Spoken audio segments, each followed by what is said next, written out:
The Sporlan division of Parker Hannifin proudly sponsors the Advanced Refrigeration Podcast. Contaminants like water, acids, sludges, and varnishes may react with compressor windings, leading to compressor burnout or cause copper plating, which reduces bearing clearances, or poor valve seating, eventually causing failure. Or they can deposit in the expansion device, restricting flow or proper modulation of thermostatic expansion valves. Loss of superheat control will lead to lack of cooling if the evaporator is starved, or even worse, flooding of liquid back to the compressor, causing bearing washout and eventual compressor failure.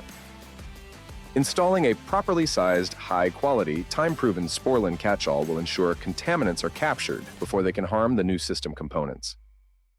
Ask your local refrigeration wholesaler about the Sporlan catch-all filters. Parker Sporlan, leading the charge.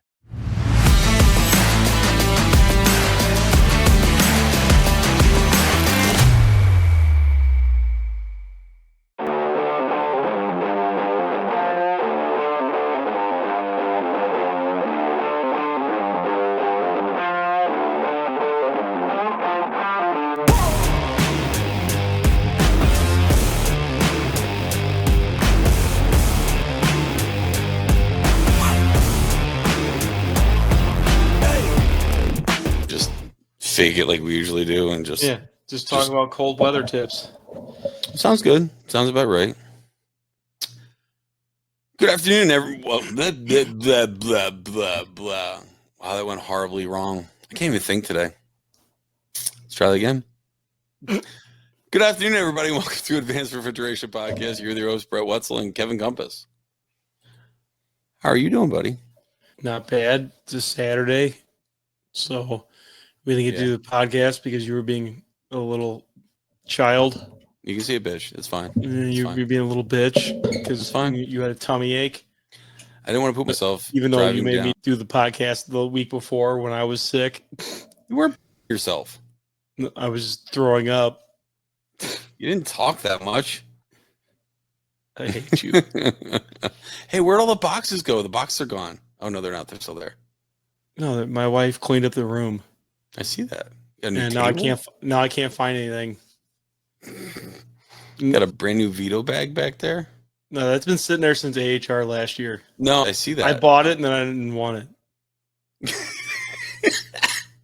I wanted a different one and they sold out because you were being a dick and didn't want to walk back over that way. I was not. You went by yourself. No, yeah, and I walked back over there by myself and they were all gone. So I ended up with that one, and I bought it just because it was cheap. That's a problem you have. It was so cheap that it was completely worth it. But it's been sitting there forever. I thought I was going to use it for something else, and then I haven't, and I can't fit anything else in my van because I drove a clown car. Maybe we should have did how to utilize storage in your fucking van. One day we need to do a tour of your vehicle when you're not ass deep and doing it's so stuff. Fucking bad right now. There's so much oil everywhere from this Costco doing this EPR retrofit because every one of these lines was just like filled with oil. Yeah. And my wonderful apprentice wasn't paying attention. And I look over and like my vacuum pump is just like a geyser of like just shooting oil out of the exhaust. Like I'm not talking like a little bit of oil. I'm talking like it's bubbling up. Like you hit oil in the ground. Like it's just everywhere. Like I'm talking, we drained this fuel piece pump. I drained it 5 times before the level dropped in there. I'm like, what the hell is going on here? This is ridiculous. Everything is just covered in oil. And the thing's just, it's in the case now. So I just want to throw it away. I don't even want it anymore. It's just leaking oil everywhere. It's just continually. It's just super inconvenient now. It basically needs a litter box. Yeah. Just keeps leaking all over the place. It's literally sitting in a banana box in the back of my truck. So that's what you're working on this weekend, the Bosco? Yeah, I did all week. I did EPR and control changeouts all week. So going from suction stops and putting EPRs in and then tuning all the cases to run off a saturation temp and just makes everything like night and day difference. Of course, it was like super cold while we were doing this. It was like 5-10 degrees outside with a wind chill. It was like -9. But I saw the pictures. You were inside. Yeah, with no heat. The compressor room has no heat. I don't know how this got missed. There's like a whole series of these stores with no heat in the compressor room. And there's no heat coming from these compressors because there's no load. The room is 40 degrees. And I ain't working in a 40-degree room doing all that work with control changeouts and everything else. It's just uncomfortable. But where's the machine room that has no heat? Because like the outside wall. Ooh. So that they're on the backside of the building. They're like extensions. So there's no heat in the room. So it's like we were running the turbo heater. So it's not good. Like the Costco's I'm accustomed to is like usually right when you walk through from the shipping and receiving, which is usually directly in the center.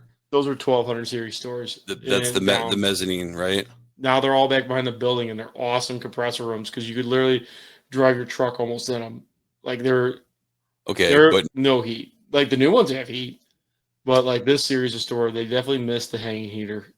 But like nicest compressor room you could deal with, like giant roll up door on the end. They're air conditioned. They're great in the summertime. Just suck in the wintertime. It's not in the wintertime. This is not these stores with no heat. I will say this though, the Milwaukee turbo heater. Game changer. You actually have one? Oh, yeah. Surprising. We bought it last year on a job because it was so cold in the compressor. It was like 10 degrees in the compressor room. We're trimming out wires and everything else, and everybody was getting ready to walk off. So I was like, yeah, we gotta get some heat in here before all these guys quit. Cool. Yeah, I did some training this week. I went down to Innis, the guys down at Cool Touch. I was down there. I was supposed to be down there 3 days. And then a day we went on site at one of their stores and just poked around, just showed them around, just showed them how to some secrets that you can do with the E3 and that. So they do have the warranty work for a lot of stuff. It's just, it was a good class, except for the fact that I ended up getting sick. But other than that, just a real good time. What's that? What? Should have just took a bucket with you. Throwing up I can handle. It's the other end that I have a hard time with. Because then I'm just like, oh, wait, I got to pull over on the side of the road. Wait a minute, it's Dallas traffic. Class started at 7:30, so it was early. So. Dallas traffic. Why are you laughing? Because it's not even that bad. You bullshit. It's not even that bad. Bullshit. It's not. I've been there. Just everybody drives like a dickhead. Exactly. So Dallas traffic. No, every single time I went home, the guy's like, yeah, we're going to end class at around 3:30. It just was going to take forever. And it did. Every day there was an accident on the highway going back up towards Dallas. So Dallas traffic. That's all I'm going to say. Today we're going to go over cold weather tips, mostly around HFC racks. So that's where we're going to start. So since you lived in Connecticut, and I think you did, maybe.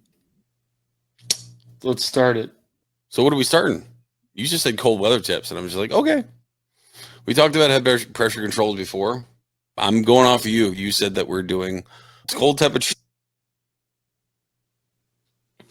I guess I'll do it then. Cold weather tips, guys. Running any HFCs or HFOs or HCFCs or even CO2, it's the same thing.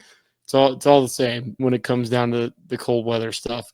So tips as you're going through this stuff, like spring PMs, I like to try to hit some of the stuff before it gets cold, making sure that holdback valves aren't in auto or aren't in manual mode and manually opened, and A9s aren't turned off, and that all that stuff is functional on the spring PM, or the fall PM. So that way, when you go through this, you don't have to be setting this stuff at 2:00 in the morning when everything's down.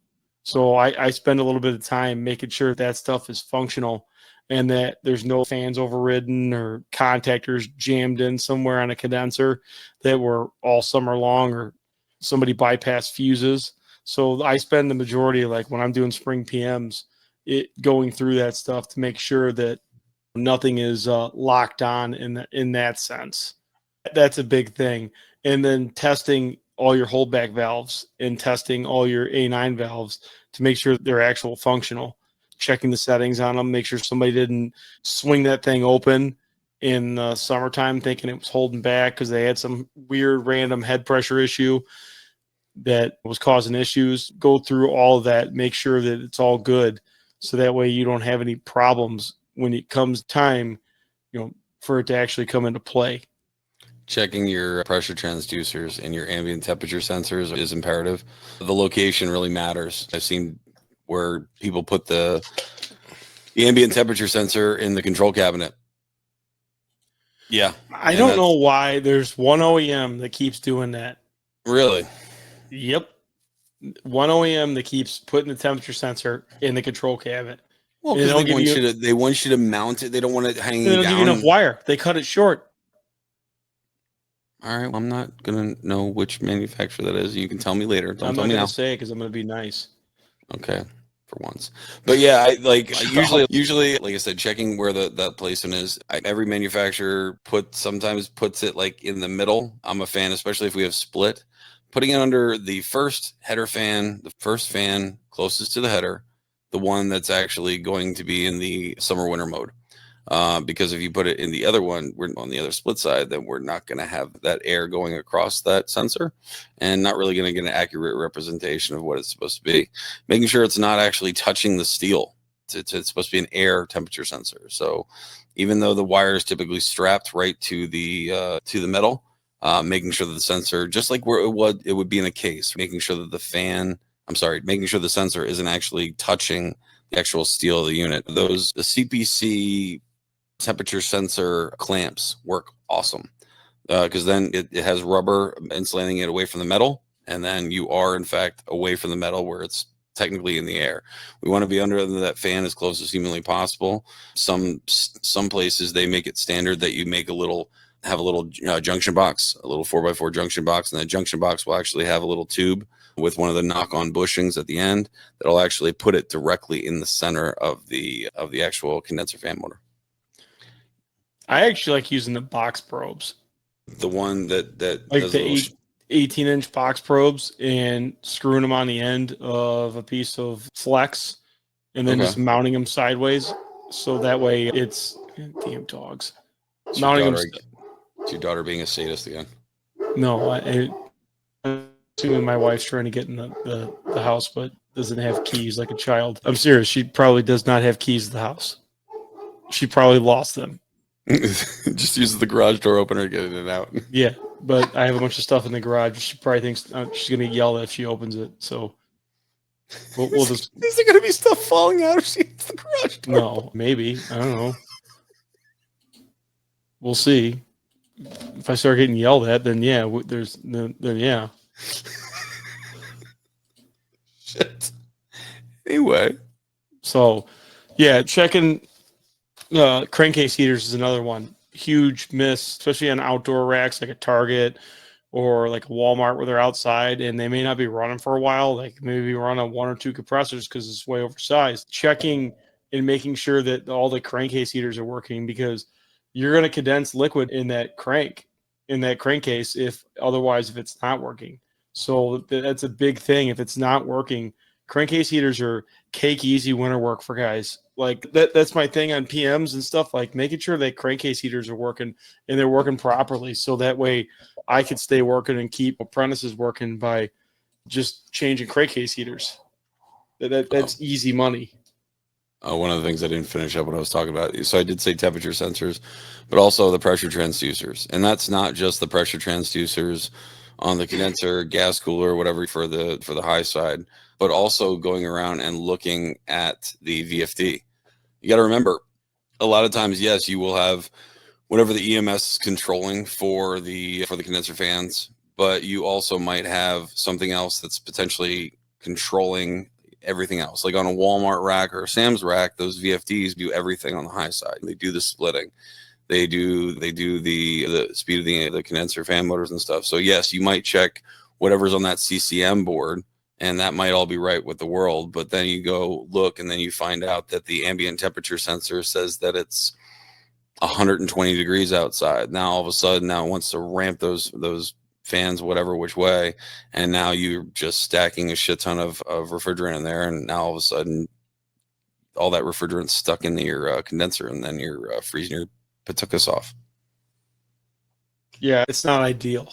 Making sure that the temp sensors are good. And then another one that seems to get missed, especially at the Walmarts, or the outdoor hill rack houses, is the exhaust fan relays that are welded in. Like it happens all the time. Like those little crappy 14-pin relays, they weld in all the time on those exhaust fans, and they stay running. And next thing you know, the compressor room's 8 degrees because there's no heat in those rooms, just the heat from the rack. So without that, the exhaust fan running like that, you really need to make sure that those exhaust fans are shutting off. And the same thing with even the rooftop racks. It's imperative to make sure that those fans actually shut off. And you'll find some crazy fucking calls that'll end up happening because of just having that ambient temperature sensor. You'll have like potential oil failures. I've seen some craziness where, if there's, especially in the wintertime, right, the rack doesn't have that much load on it, right? So if you have that thing where it's not cycling on and off, but there's not a crazy load on there, you might find that if it has a turbo shed, where we got to remember that we're relying on the temperature of the hot gas to warm up that oil to make sure we're above whatever the saturated is, right? So if our saturated condensing temperature is only 70, if that oil separator does in fact get down below 70 degrees, you will start to condense liquid in there, and you're going to be looking all over the place. You're like, where the fuck is this liquid coming from? Thinking that, oh, I got flood back. Oh, I got this. No, it's actually being generated because the temperature of the oil separator is going below whatever your saturated condensing temperature is. Anywhere where it gets freaking relatively cold. And you'll see some weird fucking shit going on. I have a picture of a valve somewhere. It's the Y1036, or is it 1236 or 1036? 1036, the oil valve. It looks like a damn expansion valve. It looks like it's frosting on the outlet. And essentially what was happening was the oil reservoir was getting cold enough that it was below the saturation, turning in the vapor that was in there into a liquid. The oil would sit on the top, the liquid would sit on the bottom, and then it's just straight up feeding liquid out to these compressors. So we'd have these rogue oil failures that would happen. Person would go there in the next day when it would warm up, and then all of a sudden everything's working fine. Yeah, that's not good. It's so many problems. That's a huge problem. Is the Sam's Club C-Racks, where they did the add-ons for the shopping boxes, and they shut the doors, and the load all goes away at night, and you go from running 12 coils in 2 different boxes to 6 coils at a quarter of the load, and now you have no load to make up for it. Yeah, and then all of a sudden now your oil separator is cold as hell. Or the other part of that is if you have a turbo shed, which is the same one we're talking about, where we're relying on the temperature, we're also relying on amount of flow. So you might have random oil issues because it's not separating that amount of oil, especially now we're in the lower ambience where we don't have that big of a load on the rack as far as refrigeration load. And now all of a sudden we're not separating as much oil or any oil, and then all of it's going out into the cases because it's bypassing out. Yeah, that's a huge issue on those. And it's been an issue here as of lately with the CO2 racks. All the CO2 racks keep going down when it's super cold out because they got the fan shutdowns, and they go to half fan speed when the door is down. So they close half the coils, go to half fan speed, and the only load is the cases.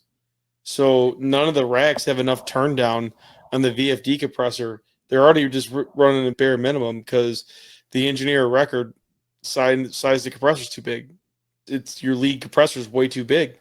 And we end up in this situation where they're shutting these doors and these racks are crashing. And you go there and they go off on the E3, they're going off on they go off on low suction pressure. When it goes off on low suction pressure, it makes a lockout loop because it shuts down all the case controllers. Well, the case controllers don't come back on because the suction pressure is too low still, which is stupid. It even locks out for low suction pressure. Is that a parameter? Is that in the CC200 program? No, it's in the E3, E2. So it locks out on low suction pressure, and then it doesn't start the case enables back. The case enables don't start back until the failure on the suction group clears. Oh, that's dumb. It's super dumb because it makes a one-time lockout, and it won't restart until you go into the E3 suction group and enable the case lockout. Or I'm sorry, you enable the load management. You enable 1 or 2 of them, and the thing takes right off because your pressure's high And then it also, if it goes down on low suction, it shuts down the iPro enable. So at the same time, the flash tank goes bye-bye. Oh, that's lame. Because it doesn't keep the flash gas bypass valve open in order to pressurize the suction. So otherwise, it would come right back on from that. But it kills the iPro enable. When you kill the iPro enable, it also kills the flash gas bypass valve. And that was the other thing, too. I saw in some of these other racks, they're actually putting liquid line solenoids on the liquid loops.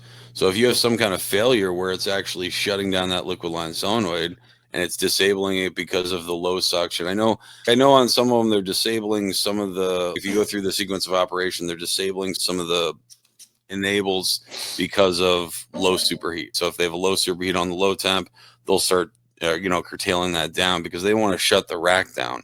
And that's something like some of the customers, they're still figuring out. Like some of them are like, yeah, we don't want to see a rack failure. We don't want to shut down on low superheat. We want the rack, yes, you'll alarm so we know, so we can send a technician out, but they don't want to shut down the rack on a low superheat. Dumbest thing ever. No, because then what happens is it goes in this death loop where it's okay, it's going to shut down everything.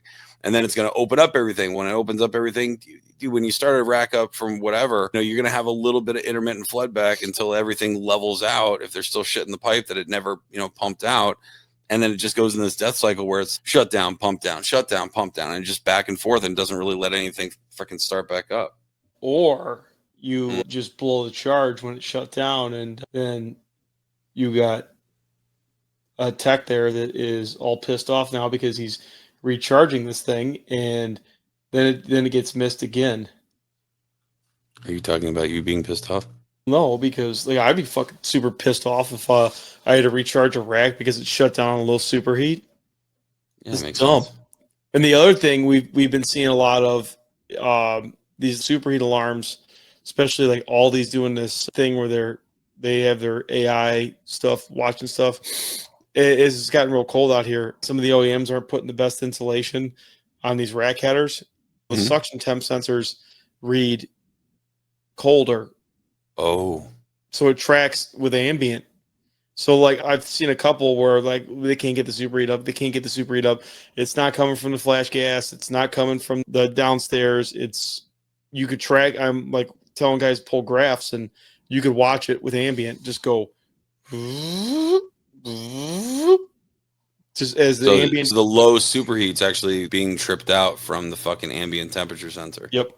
And not the ambient temp sensor it's just the ambient cold. Sorry. The ambient temperature sensor, just with having poor insulation on there, essentially being affected by how cold in the colder climate. We don't have enough mass flow coming back for it to run. That's a big issue on the outdoor Walmart glycol racks. When it gets down to -10 out here, they all shut down. You can't keep them running. You have to put a heater by the valves. What? Wait, what valves? What are we talking? By the talking heat exchangers? Yeah, by the EVs, but you have to throw either the insulated welding blanket and around where it is, and then put a heater over there because they get so cold that the shitty ass 1/2 inch 3/4 wall insulation, it's not rated for that. And what happens is that that chiller may be trying to maintain 10 degrees of superheat on a 25-degree rack. So it's 35 degrees. When it's 35 degrees out and you got a rack room or machine house with no heat and it's not generating any heat, it's on the end of the rack and the last compressor above it ain't running. So it just shuts down. That's awful. No mass flow, no flow, no warmth, no. When the ambient temperature is 50 degrees colder than what it's trying to maintain. So that's another one to watch out for.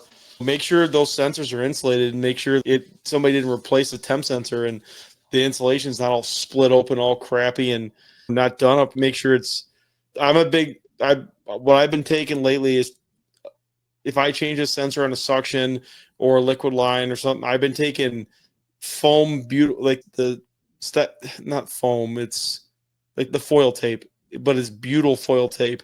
Oh, okay. I thought you were going to say the cork tape type stuff. No, I was going to read. I've been taking butyl foil tape and wrapping it around the line like twice so it's insulated from that. And then I take actual insulation wrap and run it around the line twice so the sensor's insulated and it's sealed on both sides. So that way you avoid this ambient temperature issue. There's sometimes these IMS alarms are popping up at these Aldis. There's nothing you could do about it. When it's super cold like that, there's nothing you can do about it. Other than making sure it's extremely insulated. Today's episode is sponsored by the RefraShield RDP Series differential pressure monitors from Westermeyer Industries, now available for transcritical CO2 systems in addition to other common pressures and refrigerants. When the filter element of your coalescing oil separator is contaminated, it can hurt your system's performance and efficiency. But how do you know when it's time to replace that filter? Wait too long to replace, and you could end up with a nasty filter blowout. But replacing too often can be a waste of time and money. The answer is installing a differential pressure monitor. The RDP Series differential pressure monitors, including the new transcritical CO2 model, are available now from Westermeyer Industries. To find out more information, email sales@westermeyerin.com. That's WESTERMEYERIN.com. Yeah, it's especially if you have low mass flow in the middle of the night, you got low flow coming back from the store. It's not really going to warm up, and that's just is what it is when it's that cold. So I have a question. Do you ever sand the pipe down to get a little bit more contact, or do you use the white monkey snot, the CPU? That. I'm too lazy to put that stuff on. Okay. And that white stuff gets like it's the anti-seize, like a dab of it gets everywhere. I know. I just didn't know if you went the full 9 to mitigate some of that bullshit. I've sanded stuff and looked at it before, and I've noticed no difference from when it's sanded when it's not sanded. Just making sure it's insulated super well. Yeah, it's just making sure that it's insulated real good and that you don't have any problems with it like that. So I've seen in some of the facilities where you have that cold temperature just messes with everything. Like you were saying, cascade racks. I know we're trying to stay away from CO2, but you can see where, like you said, the ambient temperature sensor affects the superheat. So once it does that, then the valves don't feed. And then all of a sudden now you're hitting 490 or you're going above the, 490 is the set point usually for the cascades. I think it's hitting like almost 580 or something like that is where they trip off on high pressure. The storage shuts down every single time it gets cold. Yeah. There's nothing you could do.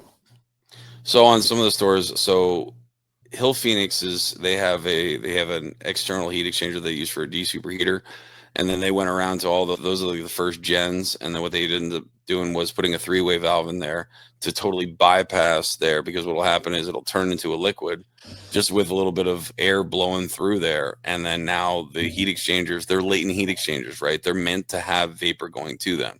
So if they're delivered liquid, then all they have is sensible heat, and then the valves are way too big.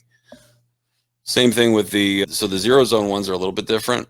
They actually have a modulating valve to shut off the load. So instead of having 2 or 3 heat exchangers, it'll force all the load right to that one heat exchanger. So then you don't have a little bit of load going to this one, a little bit of load going to this one. It does almost like a splint function, where it takes the load and puts it right to the primary heat exchanger so it's utilizing the expansion valve better. Yeah, we actually had one of those where in order to make it through the winter, I took heat tape and wrapped it around the suction line. Really? Like after the it wouldn't run. Oh. Like I had it wrapped around on the outside of the Armo. I had it wrapped around real tight in order to keep it warm enough to keep it running. It would not run. I couldn't get it to start back up. It was -10 outside. It would not start up. It just would sit there in high head because the valves wouldn't open no matter what you did. Makes sense. I hate Cascade CO2 so much. It's awful. It is literally it's like the Dollar General version of CO2. Yeah, I don't mind it. I hate it. I cannot stand. Just go transcritical. It works so much better in the wintertime. It's so funny because like I've never heard you bitch and complain so much when a CO2 transcritical system is just going upside down for you. And then I think I've heard you bitch maybe 3 times about a cascade, and then that's it. But Because then you're like, we oh, I only love have, transcritical better. We only have 2 of the racks, and they are just absolute aborted messes. Like, they're just messes. I don't even want to go there. I don't want to deal with them. Like, they're just nonstop issues. 513A should be just thrown away, and then 134A is just as bad. It just does not run good in the wintertime. It just doesn't. Like, up here, 513 is the wish.com 134A. It is. It's the ambient temperature is colder up here than the suction pressure. It's okay. Then it's just condensing liquid nonstop. Just nonstop. Maybe they just needed to install a hot gas bypass valve, and then we wouldn't have an issue. There's no load to bypass any hot gas. I know. It's just, I don't know. Like, I would much rather deal with transcritical CO2. Yeah, it's frustrating at times, and it's a royal pain in the ass at times, but like it runs great when it's cold. When it's cold. Yeah, when it's cold, it runs great. When it's hot, it runs good too, if it's set up properly. Yep. 100%. I mean, it runs fine when it's set up properly. 100%. Back to what we were saying. Let's see what other things. Making sure the split. Unfortunately, man, it's rough because unless it's X amount of degrees outside, you might be able to run the split when you're at 65 degrees outside, maybe 70, but anything higher than that, what do you think there, Kev? We split it like 50-55 up here. Like no, I know, but just to check to make sure the split is in fact working. Oh, it'd be 95 degrees out, and you make real quick if it's working. It'll let you know. Yeah, when they start tripping on high head. No, I meant you're such an ass. It's working. Okay, but I'm saying like the check valve is holding.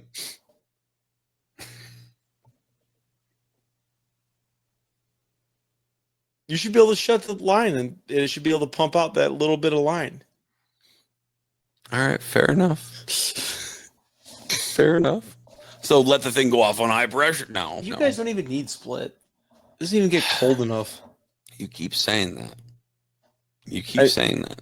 It's the truth.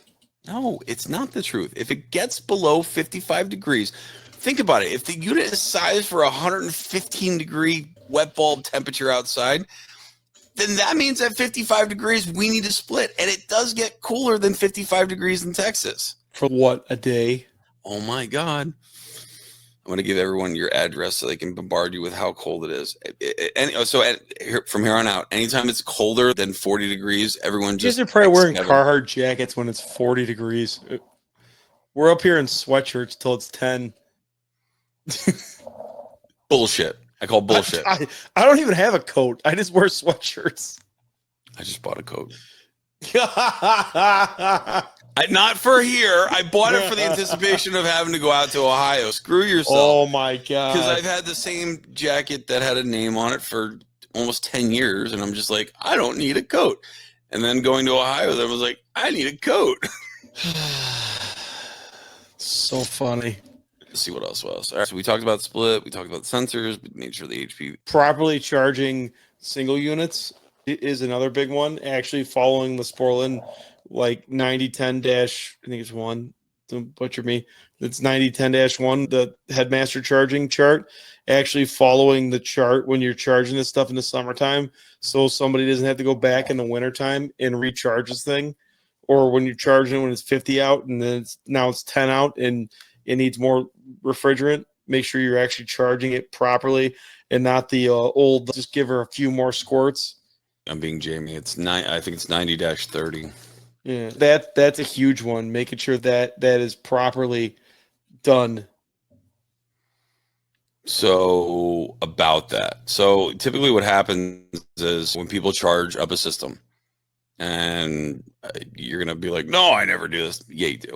Yeah, you'll charge up the system until just about the sight glass is just about full. And then you'll be like, another squirt. And that's it.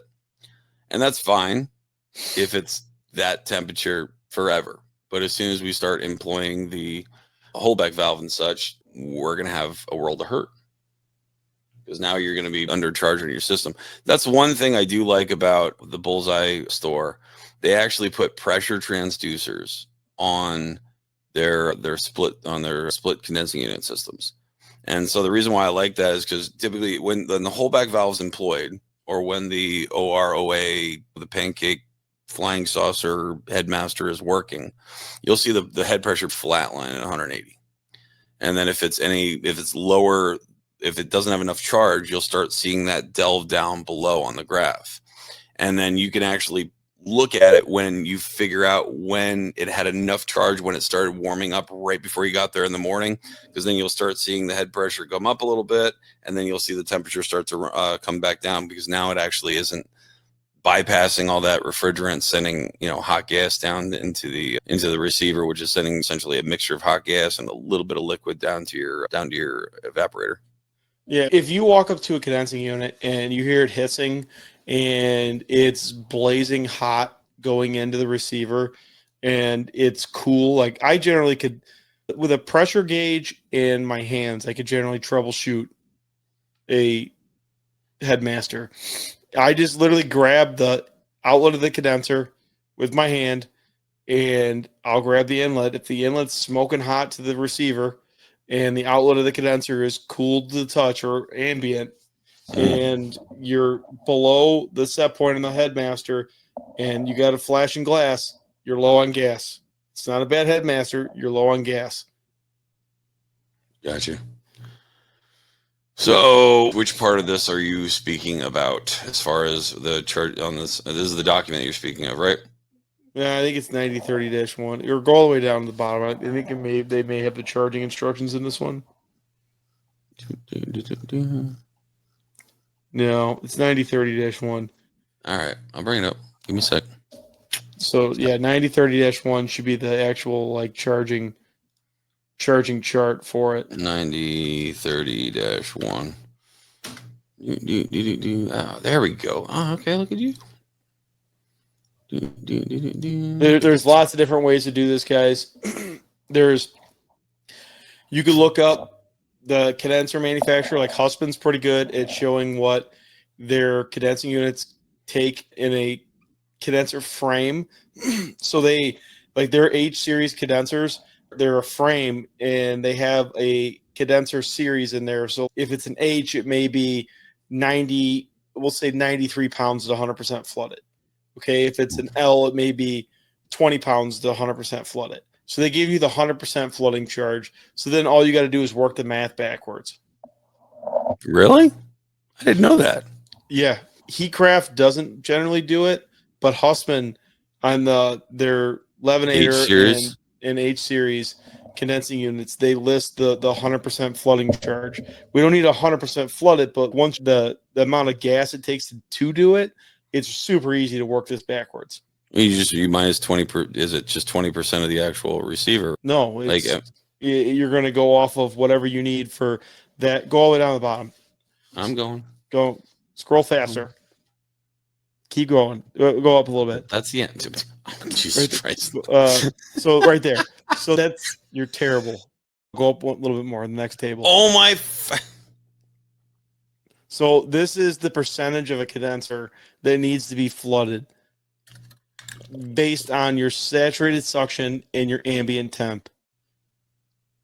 So if you got a minus 25 degree saturated temp for a generalized freezer, and you're going to be hitting minus 10 is the lowest ambient you're going to hit, you're going to need to flood 90% of that condenser at minus 10. So at minus 10, if that condenser holds 20 pounds at 100% flooded, you're going to subtract 10% from it. So you subtract 10% of 20 pounds. That's going to be your flooding charge that you're going to need to put in there. Okay, that's so on top of clearing the glass. So if it's a 50-pound, let's do round numbers because it's a lot easier. Let's just do 100. If it's 100-pound, the vessel can hold 100. Stop saying the vessel. It's the condenser. We're flooding the condenser. Okay. So it has nothing to do with receiver capacity. No, I'm sorry, but that's how you're figuring out how much more charge that you have to put in there then. Correct. We go off of the chart, not the receiver capacity. Oh, okay. So it's not a percentage of the receiver that we're putting up there, though. You clear the glass at the ambient you're at. We'll say this unit holds 100 pounds, okay, of gas at full condenser flood. The condenser holds 100 pounds of gas, not the unit. The condenser only at full flooded condenser. There will be 100 pounds of gas just in the condenser coil.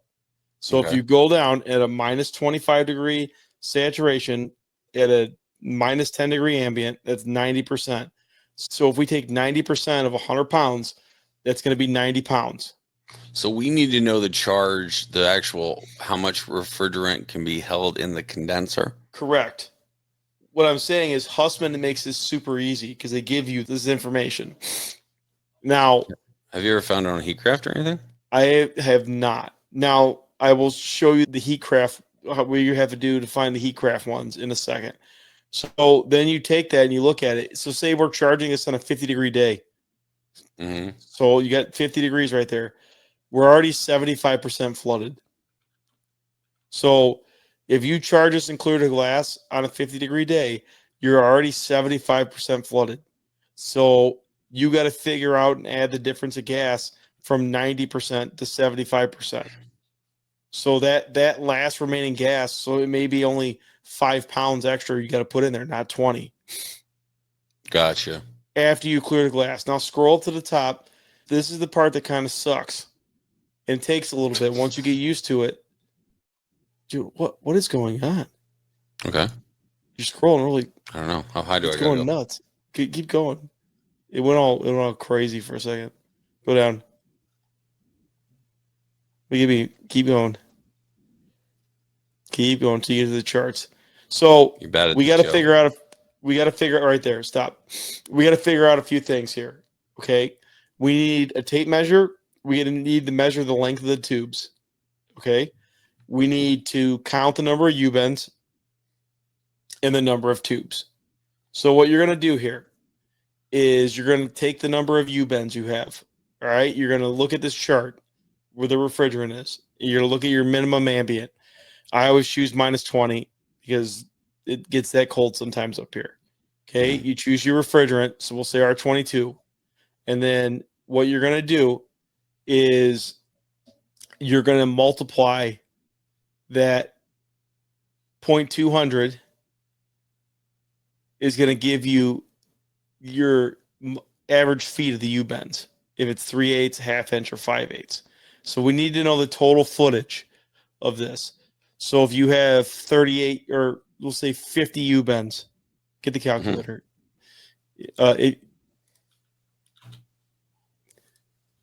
So if you have 50 U-bends and you're going to take that and multiply it by 0.200. 10. So that's 10 feet. Okay. You got 10 feet there. So that's the equivalent length of those U-bends. Now you're going to take your footage of pipe you have. So say, I don't know, let's just make this up. If you have 50 U-bends, right, that's probably 25 passes back and forth, right? Yep. Just about? Yep. Okay. So we have 25 passes of 3/8 copper. Yep. Say it, make up a number, just make them 3 foot long. So 25 times 3 foot. 75. So that gives you 75 plus 10. Okay. So we're at 85. So you're going to multiply that by your density factor on the side. So if we go R22 and we go across the chart.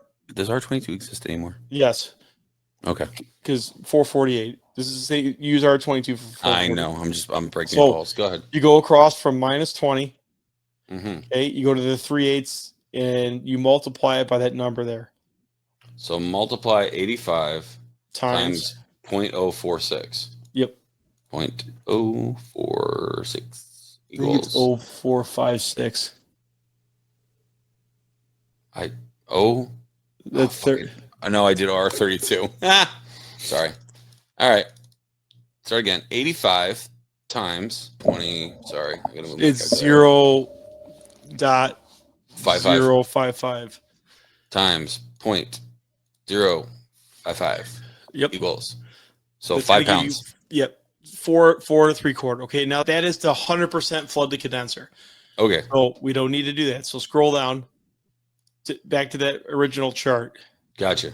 The R22 portion. Nope. Keep scrolling right there. All right. So this is a minus 25 unit and a minus 10 ambient. We need to flood 90% of it. So now you're going to figure out 90% of that. Okay. So minus 10%. Yep. Equals 4.2075 pounds. Okay. So if you're above 85, so if you look at the chart and you go to the minus 25, if you're above 80 degrees, you're going to put the whole 4 pounds in. Okay. Gotcha. So if you look, as you go down, that's the percentage of the condenser that's already flooded. So if you charge this thing at a 70-degree day, you clear the glass, you're already 49% flooded. So you don't need to do the full Monty of the additional. Figure out the difference between 90 and the 49, and then that's the remaining gas you put into this. 50%. 50% of that number then. Yes. So then divide that by 2 equals 2.10 pounds. So I would probably put 2.5 pounds in. If you were to charge, and that's what you're saying, if you were charging at a 70-degree day. Now, that number would be significantly higher if it was a higher ambient degree day because you're not condensing as much when it's a higher ambient temperature. Correct. You're not flooding the condenser. And as it gets colder out, you're going to put less gas in. And then if you're charging it at minus 10, you're just going to clear the glass because it's the coldest. I thought you said we're not doing that. What do you mean? It's not what I said. You need to clear the glass. You need to clear the glass before you add the gas, the extra flooding charge. Now, I generally write down on a unit, when I figure this out, I will write down the complete flooding charge to flood it 100% on the door of the unit so somebody knows what it is. So if all they got to do is figure out the difference when they're going through and charging this thing back up. Gotcha.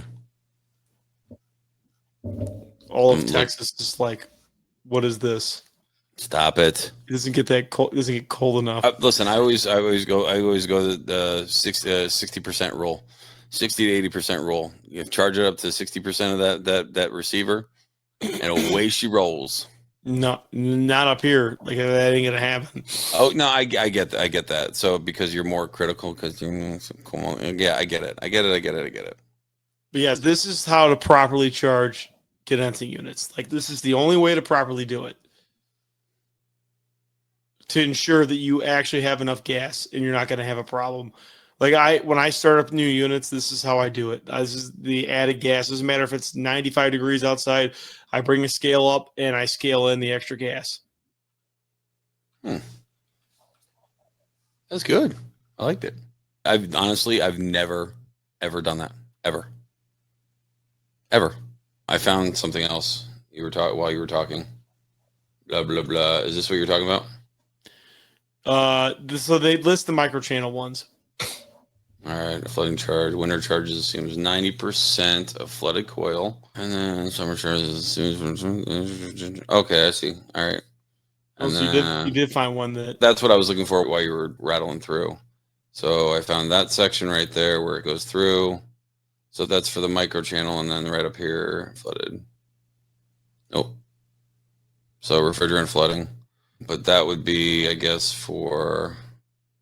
Oh, these are for the model number unit with the microchannel coil. So there's your summer, winter, additional. Right? And then there's your same unit, but has the... I don't know what RTPF means, but I'm assuming that means not a... Microchannel coil should be banned. Bad. So many leaks. And then there's your correction factor for what refrigerant you're using. It gives you an additional charge, and then once you have your additional charge, then it's telling you that you need to... I found the Heatcraft one is lacking usually. It's usually off. If you figure it out, like on the Heatcraft units, if you figure it out in longhand like I just showed you, you're usually short pounds. The problem is I I don't know They're how not showing- big these. Good. Sorry. They're not showing it for the ambient like that you may be at either. It's a fixed ambient. Whereas we may be sizing stuff for a -10 or -20. You guys may only be sizing stuff for 15 or 20. Yeah. I see. Well, we found. All right. Look at this one. This one was like, wait, summer is. Yeah, it would be a little bit. So what's the additional though? You can just add this in case you want to just top it off a little bit more. Yeah. Just Like during summertime. See, this is what, because you said with your long hand, it's a little bit different. Because like right here, it's saying 2.5 pounds of charge, and then wintertime it's 5.5, which really doesn't make any sense because we saw like, all right, summertime when we're running 90 degrees, because we're running 90 degrees, that charge is only going to be fucking 15% But if you look at total charge. some of them at 80, 75, you're actually starting to flood the condenser. That's what I'm saying. So what are they really talking about? You know what I mean? What are they talking 80 to, right here? So yeah, right here. Summer charge is blah, blah, blah, blah, blah. No, it doesn't even. No, see, that's where it's lacking. That's where I think that's why you're saying, because it doesn't give you the actual temperature of what they're considering as summer. Fuck, you could be in, I don't know, somewhere cold in the summer. It only gets up to 70%, and maybe this might match up. You know what I mean? It'll get you close, but it's not. It doesn't work well in Chicago, like up north, like where we have issues. I find it like lacking. That's where I like where Hussman just gives you a set number. This is 90%. This is 90 pounds of flood this condenser. This is 10 pounds of flood this series of condenser. Here's your refrigerant correction factor for that, for whatever gas it is, and boom, how many pounds it is to 100% flood the condenser at the coldest ambient they listed at. See, this seems, I don't know, even this, like I said, it depends. It depends on what vague. Yeah, it depends on what they're considering as being summer. Because like I said, if they're considering the summer to be 80, I could see this actually working, because you're still holding by the heat, whatchamacallit, via the other one, this one. Look, we're holding at least 50% of the charge. And then, yeah, so they must be considering it to be like 70 or 75 degrees, essentially saying that's summer, and then your winter would be 90%. So that would make sense that you're adding 50% more of that charge. But yeah, if I don't know, there's some clarification would probably help. Very vague documentation. I agree. But that's how I charge OROAs, ORRDs, and ORIs, and however you want to, another or what is it? Yeah. OROA. Yeah, LACs, OROAs. all that other shit. You ever see one pop off where yeah. Where they get refrigerant in them? Yeah, no, I wasn't there when it happened. We went there for a no refrigeration call on it was one of those lovely open deck Trader Joe's multi-deck frozen food cases. And we went there to find a leak, and I started adding nitrogen, and I'm like, wow, the pressure's not building up. Wow, I hear nitrogen. And then I shut off the regulator, and then it almost ends instantly on the fucking top. Like I look down, I see what looks almost like, because the inside of those actually looks like almost like the bottom of where the spring has the cradle for the expansion valve. And that was on the ground. Then I saw a spring, and I was like, whoa, there's the top of the pancake. Yeah, no, it happens a lot. I don't know what actually causes that, though. So what happens is it leaks the nitrogen out, the seal fails internally, and underneath the dome, refrigerant gets under there. And what happens is it's liquid. So liquid leaks under there, and then it gets warm, builds up pressure, and pop she goes. Oh, depending on how small the leak is, where you've actually now leaked the refrigerant in the refrigerant that's in that fucking dome. That's why sometimes when you cut those things, you're supposed to be, if it's not working, you can usually, where it's bypassing, you can usually get away with cutting it and it goes to take off in town, right? But if you cut it in the refrigerant just to keeps it coming, then it's leaked and it's ruptured internally, and the valve needs to be replaced. Correct. And, yeah. So, but it depends on how bad the leak is. If you were to do that, cut the tip off, be a moil, and just make sure you just cut it a little bit closer to the tip, because if God forbid, if it just keeps leaking refrigerant, you want to be able to pinch it off. Yeah, no, it's not good when it happens. Not at all. Where are you going next week? Next week, I am back here and just trying to close out a bunch of jobs and get everything cleaned up for the end of the year. So hopefully it's a nice, quiet, easy time. All right. I don't know. Call it. We've been talking for about an hour. We'll talk to you guys next time and have a good one. Yep. Thanks, guys. Have a good holiday. Bye.